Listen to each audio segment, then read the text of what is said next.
गोपियों का चीर चुरा लिया, द्रौपदी का चीर बढ़ा दिया, किसी से लेता हूँ किसी को देता हूँ, मेरा तो भक्तों से लेना देना चलता रहता। भगवान का भक्तों से बहुत लेना देना चलता है, कभी तुम उन्हें दो कभी वो तुम्हें दें। तो ये भगवान का भक्तों से बिल्कुल लेना देना चलता रहता है। ये लक्ष्मण जी 14 साल तक 3 चीजों का इन्होंने त्याग किया है, नींद का, नारी का और भोजन का। ये बात श्री वशिष्ठ जी ने सारी सभा में लक्ष्मण जी के बारे में कहा कि लक्ष्मण जी ने अपने भाई की सेवा में, राम जी की सेवा में इन्होंने 14 साल तक, लक्ष्मण जी ने 3 चीजों का त्याग किया है। क्या क्या त्यागा लक्ष्मण जी ने? नींद। लक्ष्मण जी 14 साल तक सोए नहीं। देखो सेवा कैसी होती है। लक्ष्मण जी क्यों नहीं सोए? क्योंकि जब राम जी वनवास के लिए निकले तो राम जी के साथ सारी अयोध्या की प्रजा भी निकल के आ गई, और पहली रात राम जी तमसा नदी के तट पर विश्राम किए। जब राम जी विश्राम करने लगे तो जो राम जी की प्रजा थी अयोध्या वासी, वो सब थक गए थे तो सब सो गए। जब सब सो गए तो राम जी सबको सोता हुआ छोड़कर चलने लगे। उनको लेकर चले जो जाग रहे थे। उस समय केवल माता जानकी जी जाग रही थी, सुमंत्र जी जाग रहे थे और श्री लक्ष्मण जी जाग रहे थे, और वह रथ में जुते हुए घोड़े जाग रहे थे। तो राम जी रथ पर बैठे उनको लेकर जो जाग रहे थे। जब राम जी सबको सोता हुआ छोड़ के आए तो लक्ष्मण जी ने कहा, प्रभु एक बात बताओ, यदि आज मैं भी सो गया होता तो क्या आप मुझे भी छोड़ देते? राम जी बोले, लक्ष्मण जो सोवत है वो खोवत है, जो जागत है वो पावत है। तुम सो जाते तो मैं तुम्हें भी छोड़ देता, मैं क्यों डिस्टर्ब करूं किसी को? वनवास मुझे मिला है, कष्ट मैं उठाऊं, मेरे कारण ये निर्दोष जनता क्यों कष्ट उठाए? तुम्हें भी वनवास नहीं मिला, तुम सो जाते तो मैं तुम्हें भी छोड़ देता।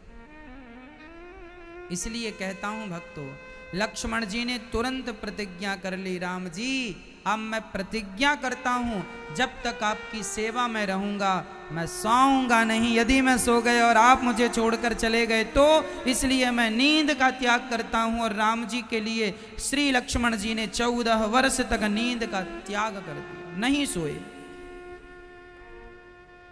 इसलिए हम कहा करते हैं भगवान का चिंतन किया करो, जाग कर चिंतन किया करो। अच्छा आप लोग अभी जाग रहे हैं कि सो रहे हैं? हाँ बोलो मैया, अभी जाग रहे हैं ना? जागना इसे थोड़ी कहते हैं। फिर जागना किसे कहते हैं? मोह निशा सब सोवनिहारा, देखूं स्वप्न अनेक प्रकारा। हम अभी सब लोग सो ही रहे हैं, तो जागेंगे कब? जिस दिन आपका मन भोगों से हटकर भगवान में लग जाए, धन से हटकर भगवान में जिस दिन मन लग जाए उस दिन समझना कि आप जाग गए हैं। अभी तक आप भोगों को भोग रहे हैं, मतलब आप अभी सो ही रहे हैं। अभी कहाँ जागे हैं आप? जाग गए होते तो भोगों से मन हट गया होता, पर अभी कहाँ हटा? अभी भी विषयों की तरफ मन भागता है। इसका अर्थ अभी हम जागे नहीं हैं, अभी तो हम सो ही रहे हैं। 135 करोड़ लोगों में यदि गिनती की जाए, भगवान की तरफ से जनगणना की जाए, तो जागता हुआ मुझे लगता है कि 1000 लोग भी नहीं मिलेंगे। सब सो रहे हैं।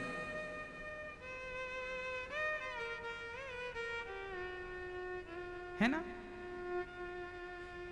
किसी को पुत्र चाहिए, किसी को पति चाहिए, किसी को पत्नी चाहिए, किसी को पैसा चाहिए, किसी की प्रतिष्ठा चाहिए, किसी को धन चाहिए, सब इन चीज़ों के पीछे भाग रहे हैं।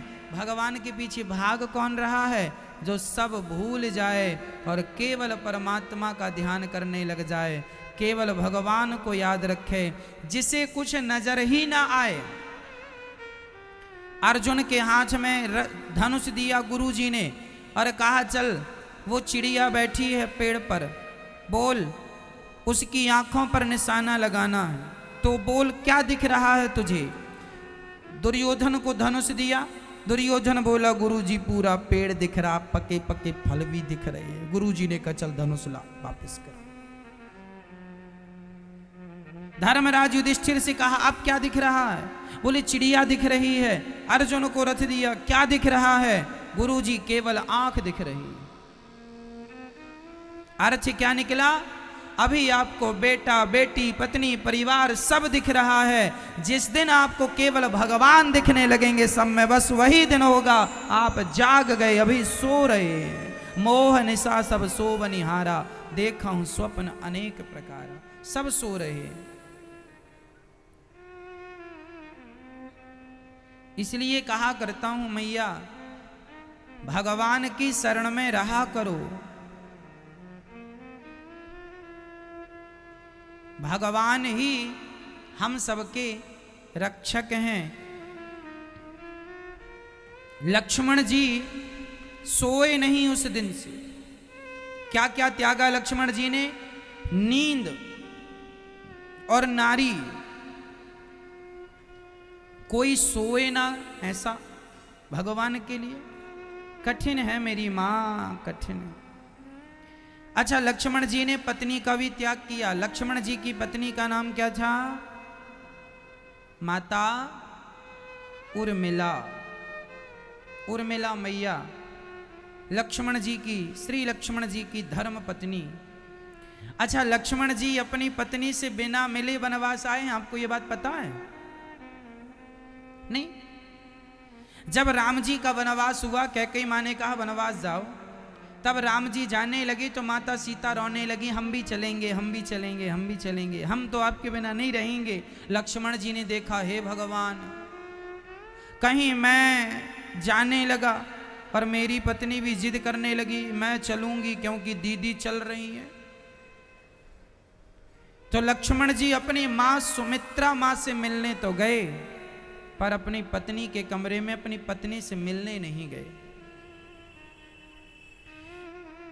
उर्मिला माता को इसलिए मिलने नहीं गए श्री लक्ष्मण जी कि यदि मैं जाऊंगा और वो कहेगी कि मुझे भी ले चलो तो मैं क्या जवाब दूंगा, इसलिए।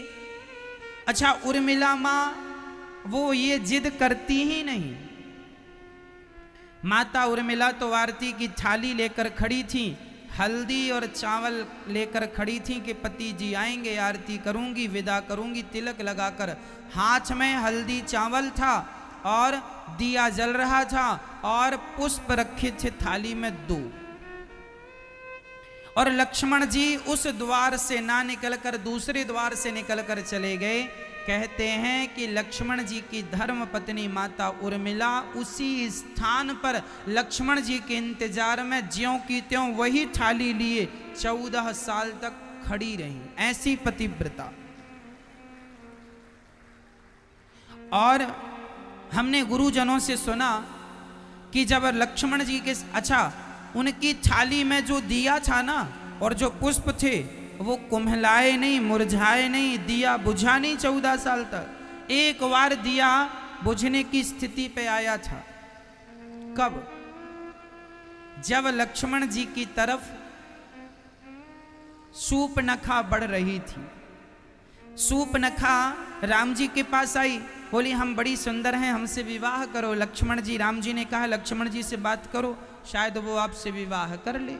तो लक्ष्मण जी की तरफ आई सूपनखा, और सूपनखा लक्ष्मण जी की तरफ आई तो माता सुमित्रा, माता उर्मिला का वह दिया डोलने लगा ऐसे ऐसे। माता उर्मिला समझ गई कि मेरे पति पर कोई संकट है। एक पुरुष पर सबसे बड़ा संकट तब माना जाता है जब कोई स्त्री उसे गंदी निगाहों से देख रही हो। लक्ष्मण जी की तरफ शूर्पणखा बढ़ने लगी। कहा, मैंने ये सुना गुरुजनों से कि जो चावल लिए खड़ी थी माता उर्मिला, उस चावल में से एक चावल गिरा दिया और वही चावल गया और वही बाण बनके शूर्पणखा की नाक और कान लक्ष्मण जी ने नहीं काटे, क्योंकि लक्ष्मण जी ने तो 12-14 साल तक किसी स्त्री को स्पर्श भी नहीं करना था उनको, है ना। लक्ष्मण जी किसी स्त्री को स्पर्श भी कर लेते तो मेघनाथ नहीं मरता। मेघनाथ ने वरदान ले रखा था, 12 वर्ष तक जो नींद का और जो नारी का त्याग करेगा उसी के हाथों से मैं मरूंगा, नहीं मुझे कोई नहीं मार सकता। तो लक्ष्मण जी 2 वर्ष एक्स्ट्रा उसने मांगा था, 12 वर्ष मेघनाथ ने और लक्ष्मण जी ने 14 साल। 13वां साल पूरा होके 14वां साल चल रहा था उस समय जब ये शूर्पणखा आई थी।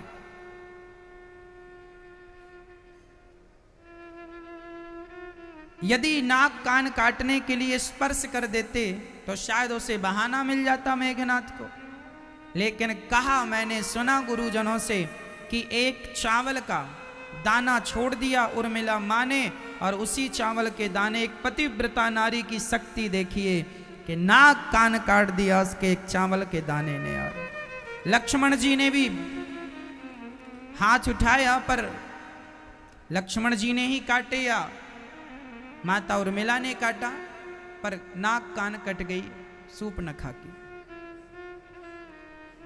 12 वर्ष तक 14 साल तक भोजन नींद नारी, 14 साल तक लक्ष्मण जी कुछ खाए नहीं।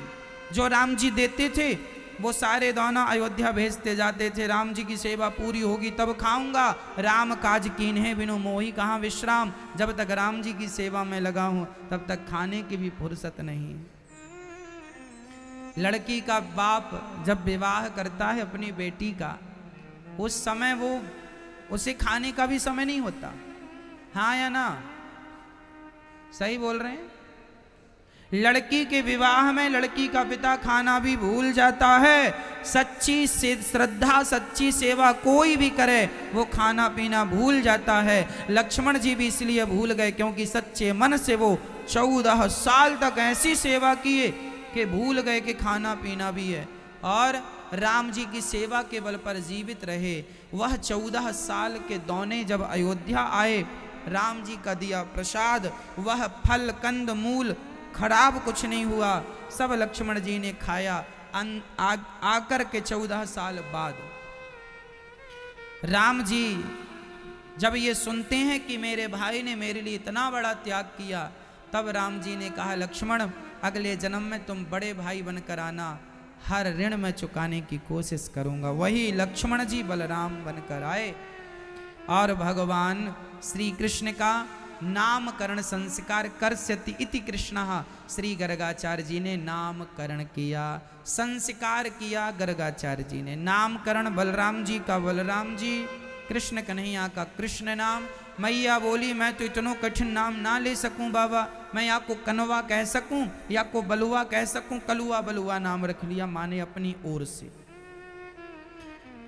अब भगवान लीलाएं चालू करते हैं। ये जो संस्कार की यहाँ चर्चा है, यह हमारे और आपके लिए भी बहुत मायने रखती है। बच्चों को मैया धन देना या बिल्कुल ना देना, पर धन दौलत देने के पहले संस्कार जरूर देना। क्या देना है? क्या देना है मैया? संस्कार।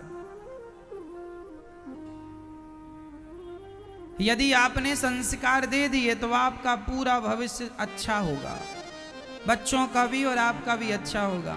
संस्कार नहीं देंगे, बच्चों को ज्ञान नहीं होगा, कैसे बोलना है, कैसे बात करना है, कैसे, कोई ज्ञान ही नहीं है। अच्छा, सबसे बड़ा संस्कार क्या है? बोलने चालने की बातें सिखाओ, कैसे बोलना है बच्चों को, अपने से बड़ों से कैसे बातें करनी चाहिए। है ना?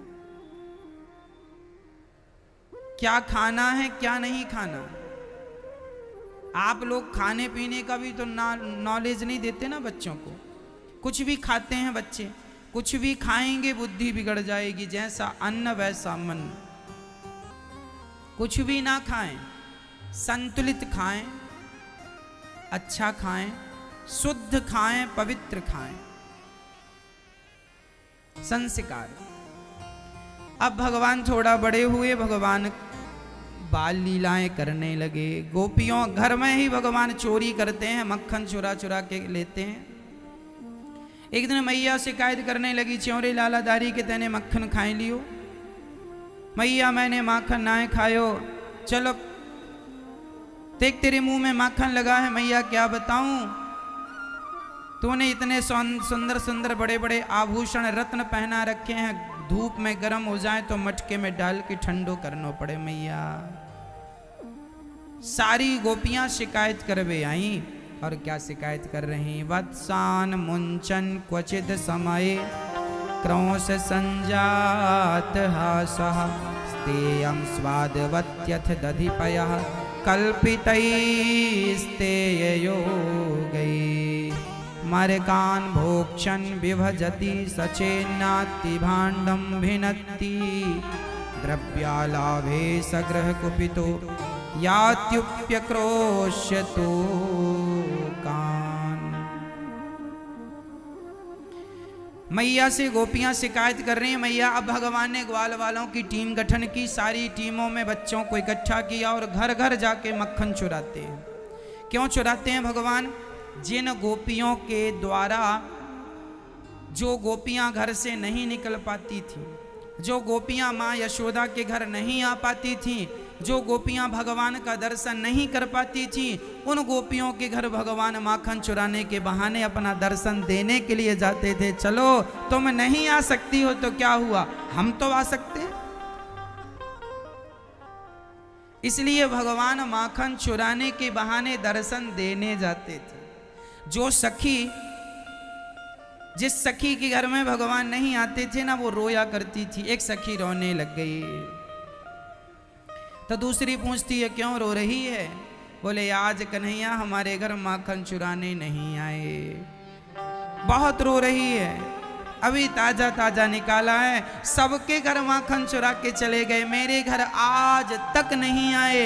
मैंने कौन सा पाप किया है? मैं अभागिन हूं जो मेरे घर नहीं आए। उसको रोता देख सारी गोपियां कन्हैया के पास गई। क्यों रे लाला, तू सबके घर माखन चुराता है, उसके घर क्यों नहीं जाता? किसके घर? वो बगल में रामबाई रहती है। अच्छा, उसके घर भी जाना है? हाँ, रोती है। अच्छा ठीक है, कल जाऊंगा। कल नहीं, आज। अच्छा ठीक है। ये गोपियां बताने आती थी कि उसके घर जाओ माखन चुराने। माखन क्या चुराना और क्या खाना? भगवान के लिए चोरी क्या है? ये सारा संसार किसका है? आपका है? मेरा है? ये सारा संसार किसका है? भगवान का।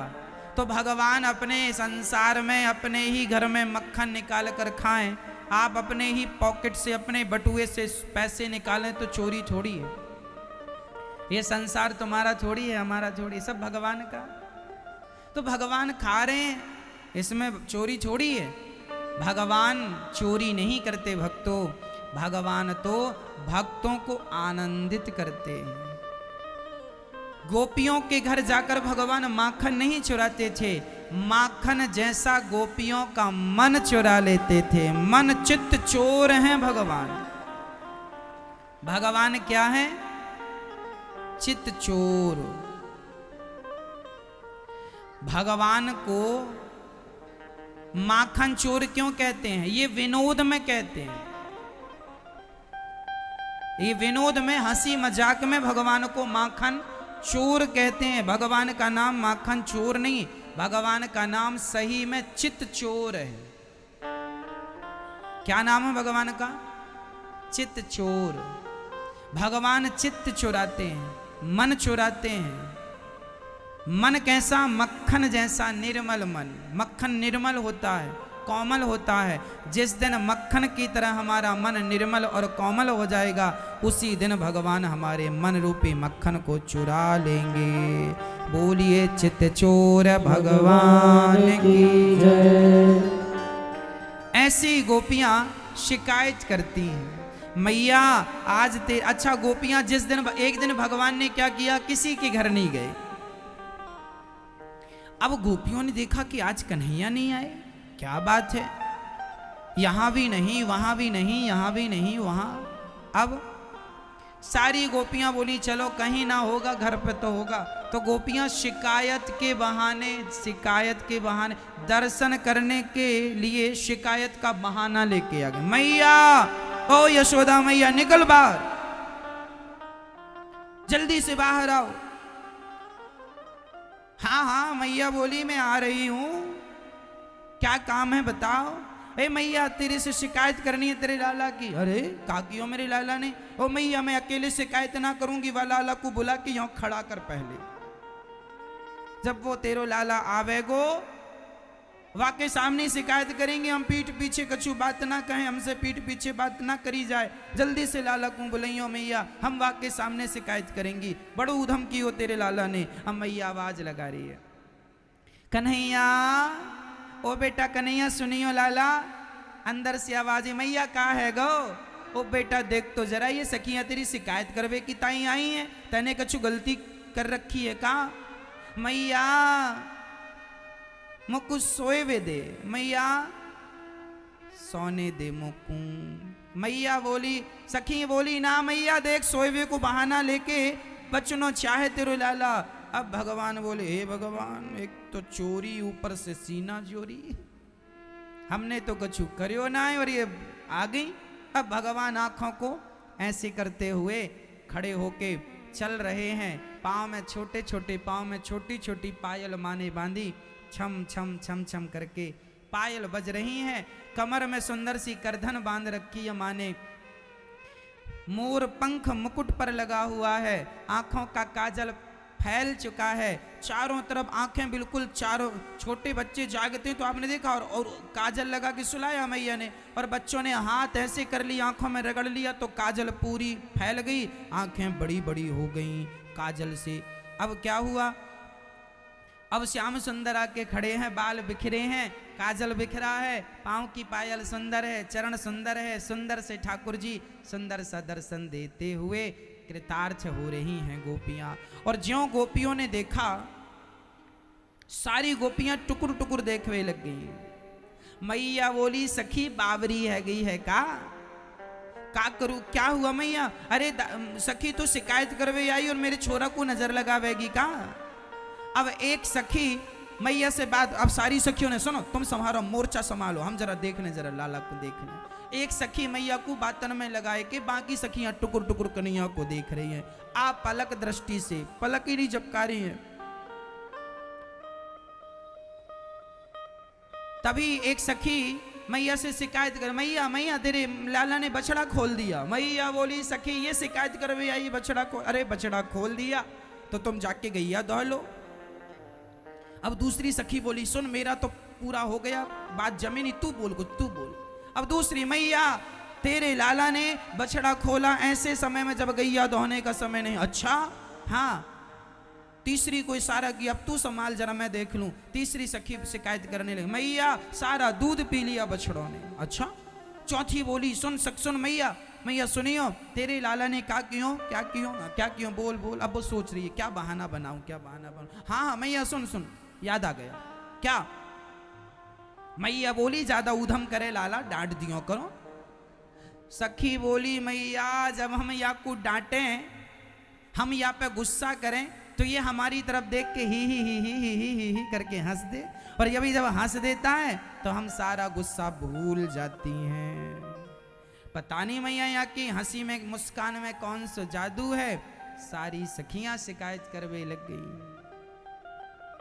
एक सखी बोली, मैया हमारी बेटी से तो अब कोई विवाह करेगा वही ना है। मैया बोली, का है गो तेरी बेटी को। हमारी बेटी गंजी है गई, गंजी। अरे गंजी क्यों, गंजी पैदा हुई ना। माँ यशोदा उसके बढ़िया घने घने बाल थे, तेरे लाला ने सारे बाल खा लिया। मैया बोली राम राम मेरो लाला, मक्खन खाए रोटी खाए बाल खाए का। मेरे लाला ने बाल खाए ना, क्यों रे कन्हैया तेने बाल खाने शुरू कर दी? ना मैया। अरे सखी बोली मैया पूरी बात तो सुन, तेरे लाला ने मेरी छोरी के सारे बाल खाए लिए। कैसे खा लिया? एक दिन भयो का मैया, हमारी बिटिया सो रही थी खटिया में, तेरे लाला ने कहा क्यों कि हमारी बिटिया की चुटिया खटिया के पटिया से बांध दी। अब बांध के वाके कान में जाए के बोल दियो हौआ, और जब हौआ बोला तो बिटिया भागी, और जब भागी तो पटिया में कसी थी, जोर से भागी तो उसकी चुटिया पटिया में रह गई, गंजी रह गई।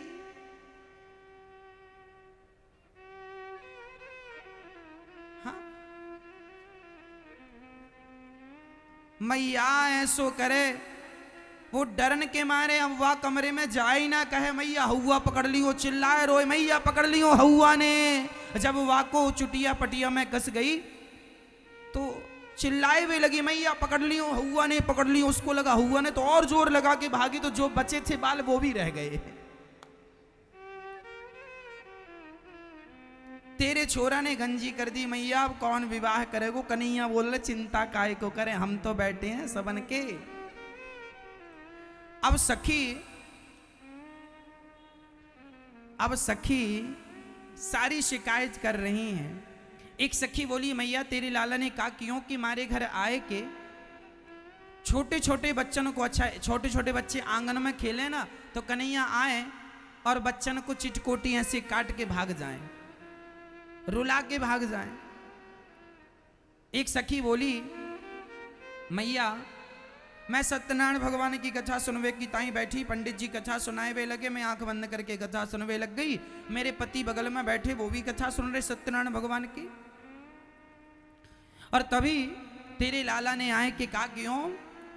शालिग्राम भगवान सिंहासन पर बैठे थे सामने चौकी पर, और लाला ने कहा क्यों? भगवान की चौकी उठाए के बगल में रख दी, खुद बैठ गए। सखी का आंख बंद करके देख रही है, मैं तो तेरे सामने ही बैठूं, और कहे कि मैं तो सत्यनारायण भगवान हूं, और कहे मेरी पूजा कर। और सगरी पंजीरी यानी खाए ली, और खाए के बाद सारी पंजीरी हम दोनों की खोपड़ी में डाल के चलो गए, भाग गयो। ऐसो काम करे तिरु लाला मैया। एक सखी बोली मैया एक दिन तेरे लाला ने कहा सखी जरा मक्खन निकालियो, गांव में अच्छे अच्छे संत आ रहे हैं। और जब हम मक्खन निकाल के लाए तो दारी के ने बंदरन की पंगत बिठाल दी, सारे बंदर मक्खन खाए हुए लग गए, और कहे कि हाँ जी खाओ खाओ खाओ। हमने कहा चौरे लाला यही तेरे संत हैं? कन्हैया कहे सखी तू ना जाने ये वृंदावन के संत हैं, ये वृंदावन के बंदन बड़े बड़े संतन से कम ना है, ये संत हैं तो कुछ समझ में ना आवे। ये वही संत हैं जो राम जी की सेवा खूब किए थे, पत्थर लाए लाए के खूब सेतु बनवाया, ये वही संत हैं। इसलिए ये दास अनिरुद्ध भी रोज सवेरे बंदरों की सेवा करता है, इसलिए करता है क्योंकि भगवान ने सेवा की। और जीव मात्र की सेवा हमारा धर्म है करना, हम जितना कर सकते हैं हमें करना चाहिए। इसलिए रोज दास अनिरुद्ध बंदरों की सेवा करता है। बंदर भी बड़े मात्रा में सेवा को स्वीकार करने आते हैं, रोज केला लेने आते हैं, रोटी लेने आते हैं, चने का भोग लगाते हैं, रोज मन लगा के बंदर खाते हैं। तो ये प्यारा सा दर्शन गोपियां भगवान को कह रही हैं। अच्छा एक दिन क्या हुआ, गोपियों को इतना डर बैठ गया कन्हैया का कि एक दिन गोपियों ने प्लान, मैया ने कहा जाओ रंगे हाथों जब तक ना पकड़ोगी तुम सबन की बातन को हम भरोसा ना करेंगे। अब सारी गोपियों के मन में ये बैठा एक बार तो पकड़ना ही पड़े। तो एक दिन पकड़ने का प्लान कैसा बनाया गोपियों ने, अब वही सिस्टम चलने लगा गोपियों का, अब कन्हैया को पकड़ना है, अब कन्हैया को पकड़ना है, अब कन्हैया को ये पकड़ना है पकड़ना है, कहते कहते सो गई। रात को 3 बजे उसके पति जागे और गए होंगे लघु शंका के लिए, तो कोई बर्तन गिर गया, खटखट की आवाज आई, सखी को लगा कन्हैया आ गया और गई और अपने पति को पकड़ के बांध दिया उसने खंबे से। देखो जरा पागलपन, कृष्ण का प्रेम, कृष्ण की भक्ति ऐसी गोपियों के अंदर, उसके पति भी नींद में, वो भी नींद में। उसने पति को पकड़ा और कस के, अब तो लाला तेरी मैया से सवेरे ही बताऊंगी, अभी बंद हो रहा है। अब पति आवाज धीरे धीरे लगाए, क्योंकि नींद में थी, उनको लगा क्या कर रही है, पागल हो गई। अब पति जी की खूब रस्सी से कस के बांध दिया और सवेरे 5:30-6 बजे बिल्कुल दौड़ी दौड़ी गई, मैया मैया मैया मैया। कहा भयो आज तेरे लाला को तूने मैया कहा था रंगे हाथों पकड़ना, रंगे हाथों पकड़ रखा है मैंने। अच्छा कहाँ है मेरे लाला, चलो मैया मेरे घर में बांध रखा है। मैया बोली सखी पागल है गई, मेरो लाला सो के ना उठो अभी। जाकर बिस्तर दिखाया तो कन्हैया सो रहे हैं बढ़िया। अब सखी घबराई, राम राम फिर मैंने किसे बांधा। दौड़ी दौड़ी गई तो पति लाल लाल आंखों से देख रहे हैं। पास में आजा आजा, पागल हो गई, दिमाग खराब हो गया तेरा, क्या करती रहती है, बांध दिया मुझे। और जैसे ही खोला पति को तो इस गाल को लाल, उस गाल को लाल, खूब लाल लाल हो गया। अब सखी के घर भगवान आए, सखी रोने लगी। कन्हैया बोले क्या हुआ? बोले तुम्हारे चक्कर में आज पिटाई पड़ी है, तुम पकड़ में आ जाओ कन्हैया एक बार। भगवान बोले अच्छा ऐसी बात है, चल मैं पकड़ में आ जाऊंगा। क्या देगी पकड़ में आऊंगा? मक्खन खवाऊंगी। कन्हैया बोले जब पकड़ में आके मक्खन ही खानो है तो हम चोरी से ना खा लेंगे, हाँ चोरी से मक्खन खाएंगे, जा। एक दिन भगवान ब्रजवासियों का गोला बना के मक्खन निकाल रहे थे मटकी से, तभी सारी सखियां आ गईं, पकड़ लिया। सारे ब्रजवासी भाग गए, भगवान मटकी पर लटके रहे और गोपियों ने उतारा, कहा अब रंगे हाथों पकड़ के चलेंगी। अब सखियां लंबा लंबा घूंघट डाल के आगे आगे सखियां जाने लगी। एक सखी जो कन्हैया को पकड़ी थी वो पीछे रह गई और जोर जोर से चल रही है। कन्हैया बोले धीरे धीरे चल, मार डालेगी, तू बड़ी है, मैं छोटो बच्चा हूं। तो सखी बोली ठीक है धीरे धीरे। अब वो धीरे धीरे चलने लगी। कन्हैया बोले सखी ने का हाथ तो बदल ले, कब से तैने एक हाथ दबा रखा है, पकड़ लिया है, जरा हाथ बदल। तो कन्हैया ने उसका, वो सखी आगे देख रही थी, घूंघट भी डला था, तो भगवान ने अपना हाथ छोड़ा के उसी के देवर का हाथ पकड़ा दिया और तुरंत भाग के घर चले गए किसी और दरवाजे से। अब सारी सखियां फिर पहुंची, मैया क्या हुआ? तेरे लाला को आज रंगे हाथों पकड़ के लाए, सबूत हमारे पास। मैया बोली कहां है? ये तेरो लाला, इसने घर में माखन चोरी की, लटको मिलो मटकी पे हमने पकड़ के ले आए। अच्छा।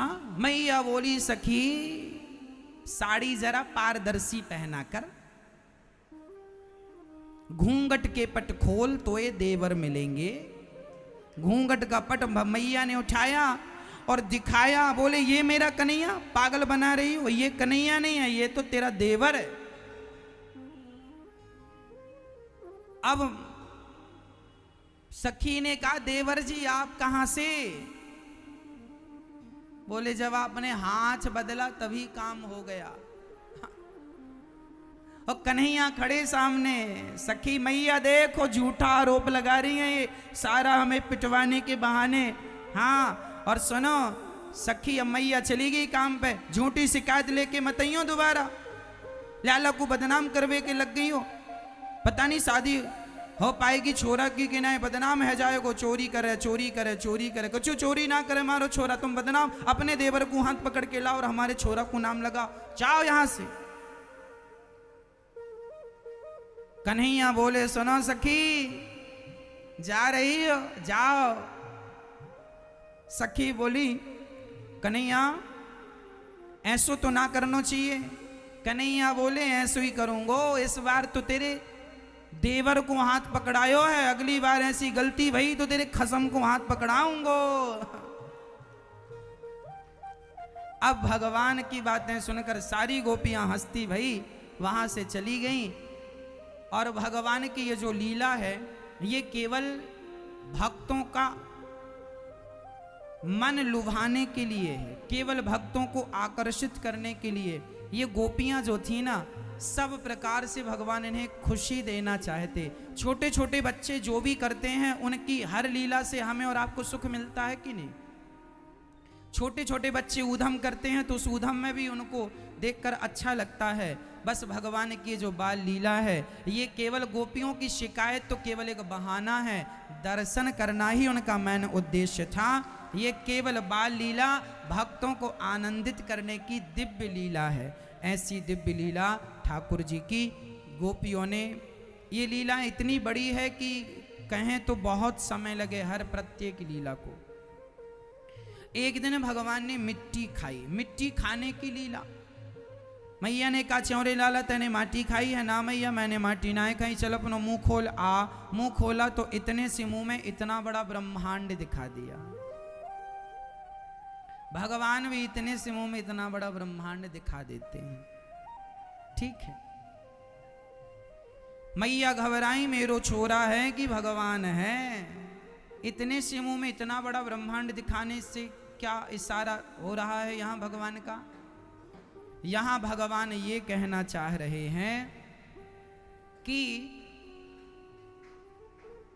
मैं भगवान ही हूं, मुझे सामान्य व्यक्ति समझने की गलती बिल्कुल ना करना। मैं मक्खन चुरा रहा हूं, मटकी तोड़ रहा हूं, कहीं आप ये ना समझ लें कि ये कृष्ण सामान्य कृष्ण है। मैं भगवान ही हूं, सारी सृष्टि को अपने मुट्ठी में रखता हूं। वही अवतार लेके आज केवल आप और हमारे सुख के लिए ये मात्र लीला करने के लिए आए। इसके बाद भगवान ने, राजा परीक्षित ने कहा प्रभु ये माँ यशोदा कितनी पुण्यात्मा है। क्यों पुण्यात्मा है? ये माँ यशोदा इतनी पुण्यात्मा है कि देखो ना, भगवान का दर्शन कर रही हैं, भगवान को देख रही हैं।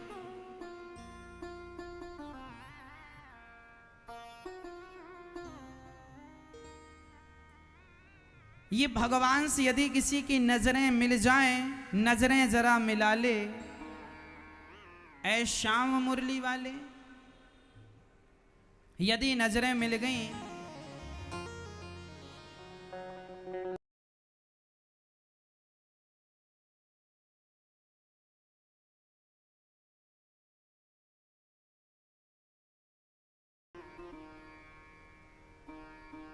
और दो बेटियां।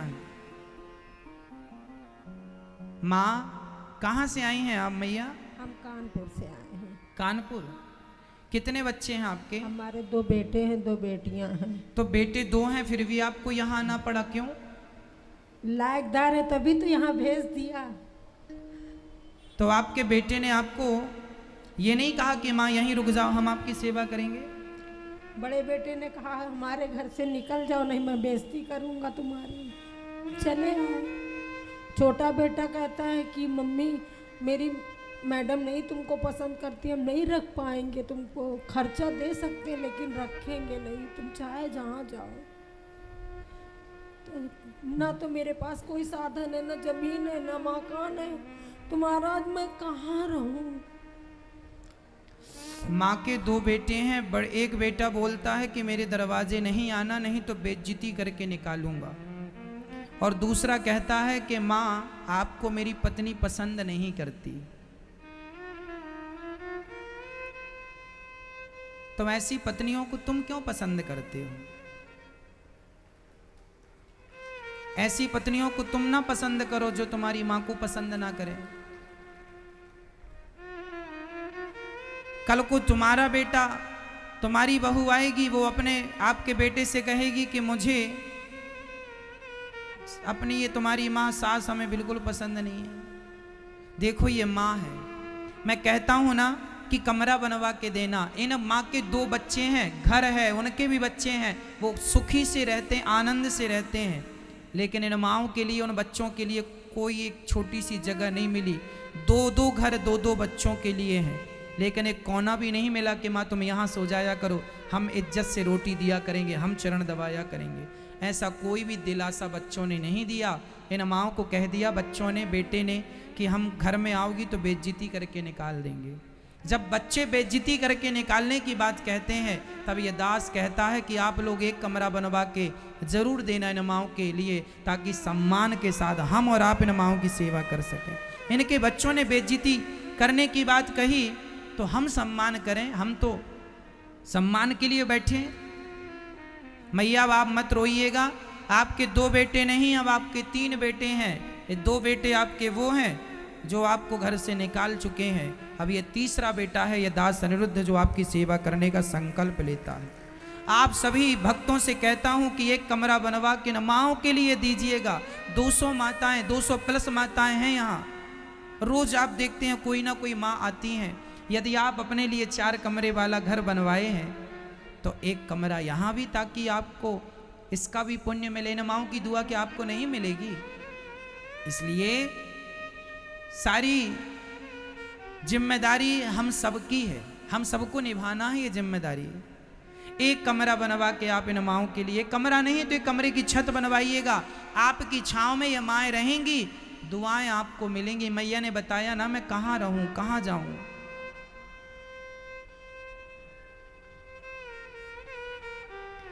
यहां से हम लोगों ने इनके बेटों को फोन लगाया, तो जैसे ही इनके बच्चों को फोन लगाया, कॉल उठी, इनके बच्चों ने कहा हेलो, तो यहाँ से बताया गया कि हम लोग गौरी गोपाल वृद्धाश्रम से बोल रहे हैं, आपकी माँ यहाँ आई है रहने के लिए। ये सुनकर ही इनके बेटे ने फोन काट दिया। कई बार लगाया गया, बच्चे ने फोन नहीं उठाया। बच्चे ये सुन के फोन काट देते हैं कि माँ चली गई वृद्धाश्रम, उनको लगता है कि अब घर की बलाह गई। वो बच्चे अपनी माँ को आजकल बलाह समझने लग गए। यदि सम्मान करते तो ये नौबत ही क्यों आती।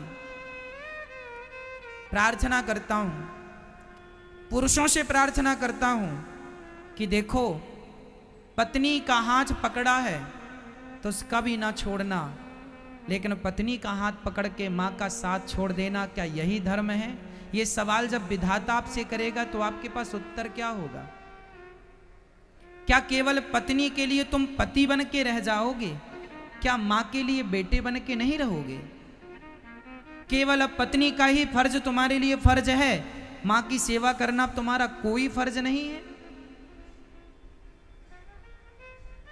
जब से विवाह हुआ, जब से पत्नी प्यारी लगने लगी, तब से मां बोझ बन गई। मैया अब आप यहीं रहिए, ये दास अनिरुद्ध आपकी सेवा करेगा।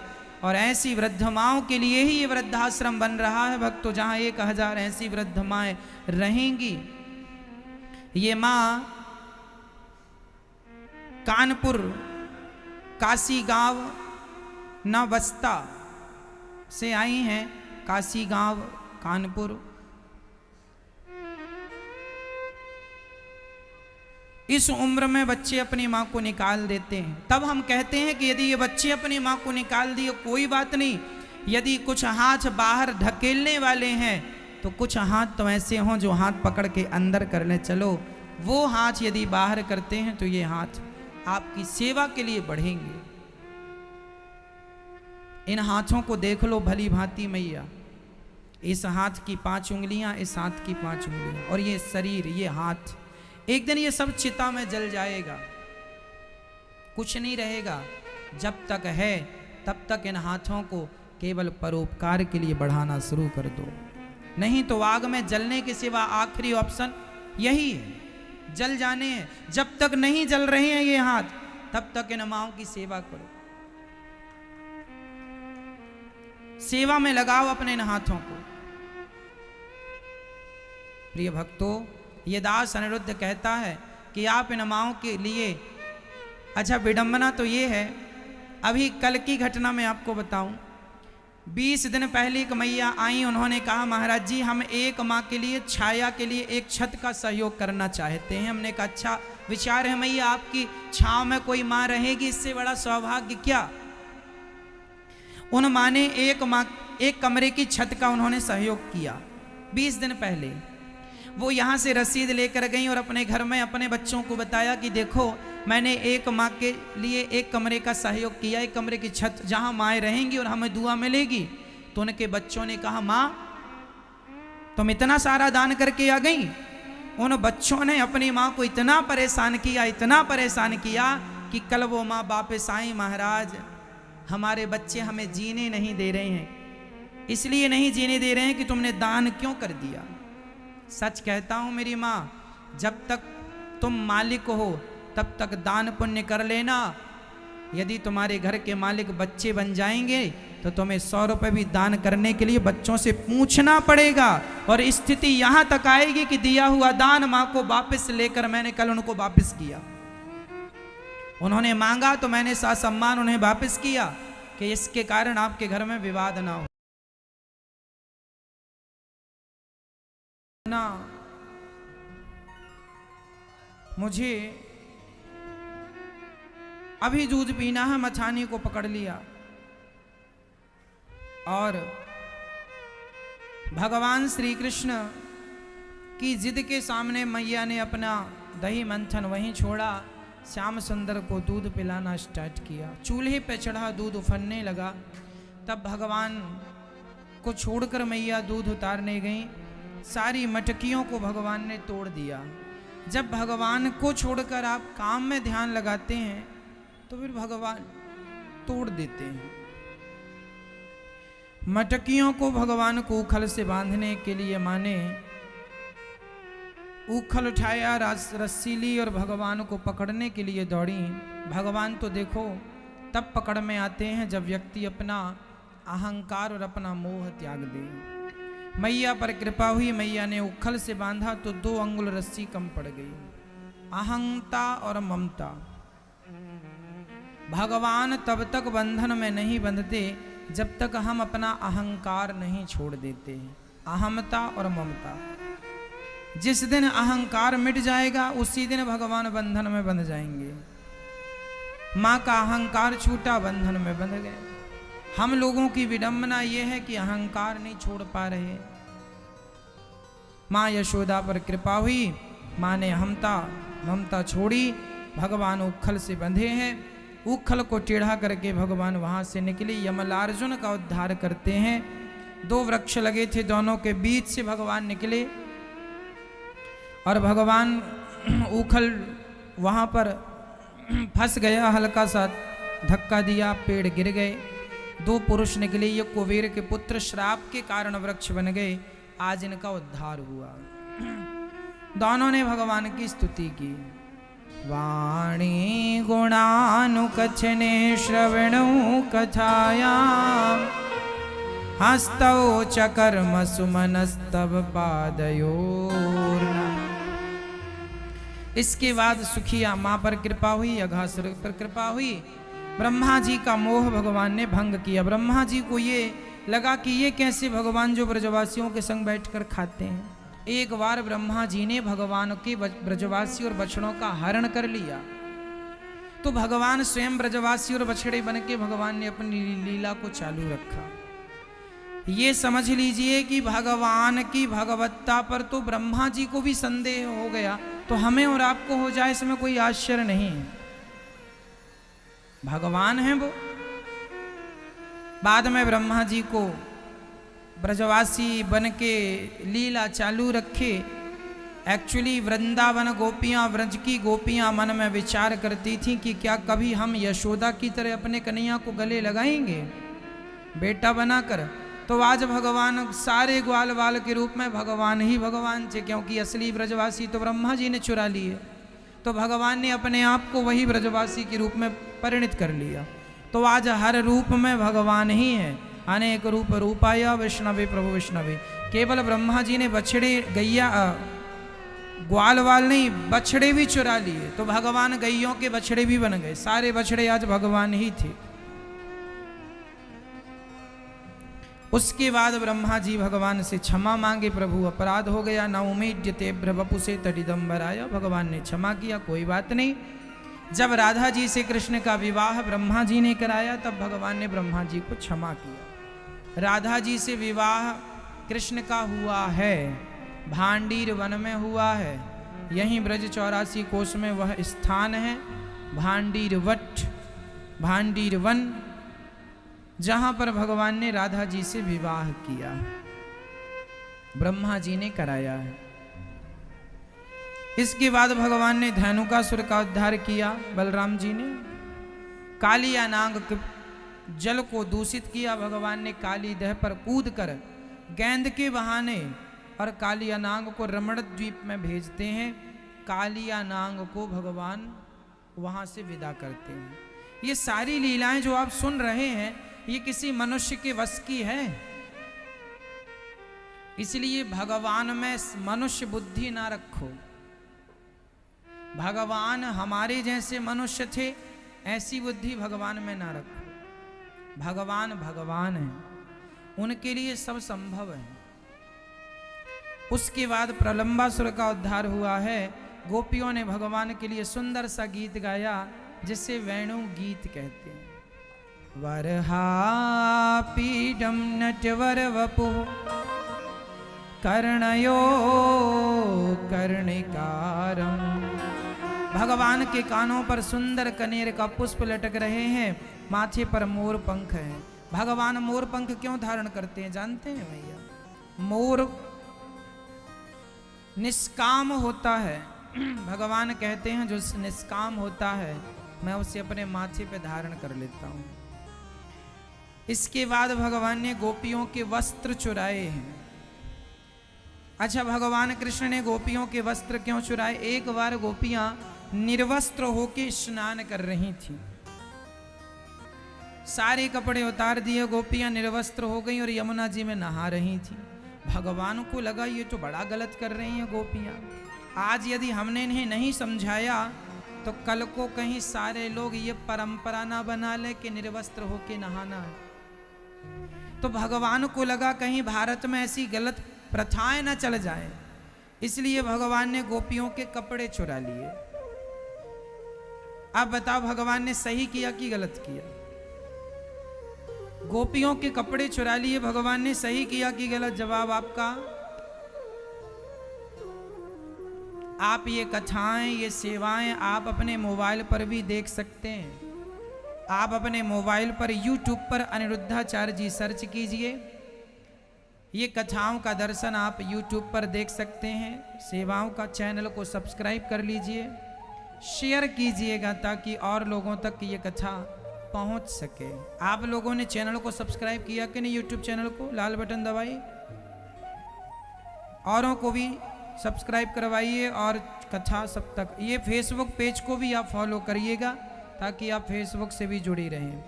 फेसबुक पेज ऐसे खुलता है यूट्यूब मोबाइल पर, फेसबुक पेज को फॉलो कीजिएगा, उसमें भी दिव्य कथाओं का आपको रसपान मिल जाएगा। तो भगवान ने गोपियों के कपड़े चुराए, सही किया कि गलत किया? सही किया। नहीं चुराते तो वो परंपरा बन जाती निर्वस्त्र, फिर सब लोग ऐसे ही नहाते। निर्वस्त्र होके नहीं नहाना चाहिए, पाप लगता है। बाद में कपड़े लौटाए हैं, दोबारा गलती ना करना, वार्निंग दे दी भगवान ने। फिर उसके बाद गोपियों ने गलती नहीं की। यज्ञ पत्नियां, एक बार भगवान बछड़े चराने गए, उन्हें बड़ी भूख लगी तो यज्ञ करता ब्राह्मणों से मांगा, कुछ दिया नहीं, उनकी पत्नियों से मांगा, गोद में बिठा बिठा के खिलाया। जरूरी नहीं है भक्तों की भगवान को यज्ञ करके पाया जाए, भगवान को यज्ञ करके नहीं सच्चा प्रेम करके पाया जा सकता है। यज्ञ करता ब्राह्मणों को भगवान नहीं मिले, उनकी पत्नियों ने प्रेम के वश में भगवान को प्राप्त कर लिया। उसके बाद भगवान माता यशोदा इंद्र की पूजा के लिए ढेर सारे व्यंजन बना रहे। भगवान ने कहा मैया ये व्यंजन किसके लिए? मैया ने कहा बेटा इंद्र की पूजा। भगवान ने कहा बंद करो इंद्र की पूजा, गोवर्धन की पूजा करो। सारे ब्रजवासी गोवर्धन की तलहटी पर गए और गिरिराज जी की पूजा स्टार्ट की। भगवान श्री कृष्ण ने पूजा हुई, इंद्र को पता चला, मानसी गंगा से स्नान कराया भगवान ने। आपने कभी गोवर्धन भगवान का दर्शन किया? गिरिराज जी परिक्रमा लगाई, वहां मानसी गंगा है, उसी गंगा से भगवान ने स्नान कराया, 56 भोग खिलाया, घर आ गए। इंद्र को बड़ा अहंकार की मेरी पूजा नहीं करी, गोवर्धन की खूब पानी बरसाया इंद्र ने मूसलाधार, खूब सारे ब्रजवासी शरण में आए, आपने पूजा कराई, आप रक्षा करो। भगवान ने कहा आए हो शरण में तो रक्षा जरूर होगी।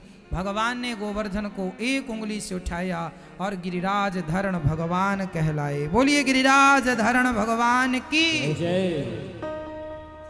गोवर्धन उठाया, इंद्र ने खूब पानी बरसाया, अगस्त्य जी पानी पीते रहे, सुदर्शन भगवान पानी सुखाते रहे। 7 दिन 7 रात तक भगवान ने गोवर्धन उठाकर, फिर गोवर्धन इंद्र आए क्षमा मांगे, भगवान ने गोवर्धन को स्थापित किया और वहां से इंद्र ने भगवान की स्तुति की, गौ माता को आगे करके आए हैं।